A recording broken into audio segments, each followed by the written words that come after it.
ನಮಸ್ತೆ. ನಾನಿವಾಗ ಮಾಡ್ತಾ ಇರೋದು ಅವಲಕ್ಕಿನ ತೆವಸಿದ ಅವಲಕ್ಕಿ ಅಂತ ಹೇಳ್ತಾರೆ ನಮ್ಮ ಸೈಡು. ಮೊದಲು ಒಂದು ಬಾಣಲೆಯಲ್ಲಿ ಶೇಂಗಾ ಮತ್ತು ಸಾಸಿವೆನ ಹಾಕಿ ಹುರಿದಿದ್ದೀನಿ. ಈಗ ಅದಕ್ಕೆ ಹಸಿಮೆಣಸಿನ್ಕಾಯಿ ಈರುಳ್ಳಿನ ಬೆರೆಸಿದ್ದೀನಿ.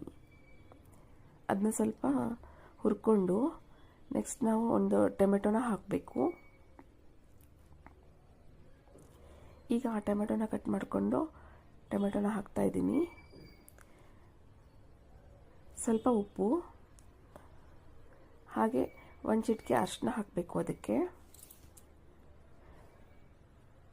ಮೊದಲು ಉಪ್ಪು ಯಾಕೆ ಹಾಕ್ತಾ ಇರೋದಂದರೆ ಟೊಮೆಟೊ ಬೇಗ ಮೆತ್ತಗಾಗುತ್ತೆ ಅಂತಂದು. ಈಗ ಅರಿಶಿನ ಹಾಕ್ತಾಯಿದ್ದೀನಿ. ಅದನ್ನು ಸ್ವಲ್ಪ ಹಾಗೆ ಬಾಡಿಸ್ಕೋಬೇಕು. ಅದಾದಮೇಲೆ ಒಂದು ಲಿಡ್ ಹಾಕಿ ಮುಚ್ಚಿ ಸ್ವಲ್ಪ ಬೇಯಕ್ಕೆ ಬಿಡಬೇಕು. ನಾನು ಕರಿಬೇವು ಹಾಕಿದ್ದನ್ನ ಮರ್ತಿದ್ದೆ, ಹಾಗಾಗಿ ಈಗ ಕರಿಬೇವು ಹಾಕ್ತಾಯಿದ್ದೀನಿ. ನೀವು ಮುಂಚೆ ಹಾಕಿರಿ. ಇದು ಕೊತ್ತಂಬರಿ ಹಾಕಿ ಇವಾಗ ನಾವು ನೆನೆಸಿಟ್ಕೊಂಡಿದ್ದು 1 ಅವರ್ ಅಥವಾ ಹಾಫ್ ಆನ್ ಅವರ್ ನೆನೆಸ್ಕೊಂಡಿಡೋ ಅಂಥ ಅವಲಕ್ಕಿನ ಹಾಕಿ, ಅದು ದಪ್ಪನ ಅವಲಕ್ಕಿ ಆಗಿದ್ದರೆ ಚೆನ್ನಾಗಿ ನೆನೆಸೋಕೆ. ಈಗ ಒಂದು ಅರ್ಧ ಹೋಳಷ್ಟು ಲಿಂಬೆಹಣ್ಣು ಹಾಕಿದ್ದೀನಿ.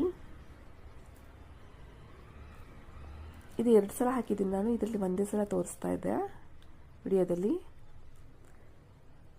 ಈಗ ಚೆನ್ನಾಗಿ ಅದನ್ನು ಕಲಿಸ್ಕೊಂಡು ರುಚಿಯಾಗಿ ಬಂದಿರುತ್ತೆ. ಈಗ ರೆಡಿಯಾಗಿದೆ ತೆವಸಿದ ಅವಲಕ್ಕಿ. ನಾಷ್ಟಕ್ಕೆ, ರಾತ್ರಿಗೆ ಊಟ ಬೇಡ ಅಂದಾಗ ಇದನ್ನು ತಿಂದರೆ